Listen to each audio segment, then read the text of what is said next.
JDCap 26 here, just interesting hobbies. And how you guys doing today? I hope you all doing well. And this short little video we're doing here is about iPhones, okay?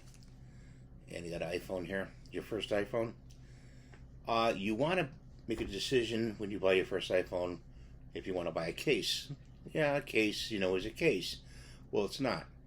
You either buy a case that fits the iPhone for plugging in at the bottom, or you buy a case that you use for MagSafe.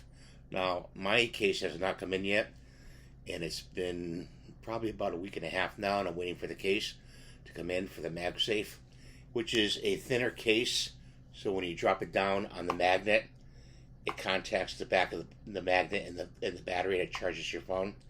I decided to go that route because I don't want to wear out the connector right here on the iPhone, and so I chose to get the MagSafe case instead of the regular case.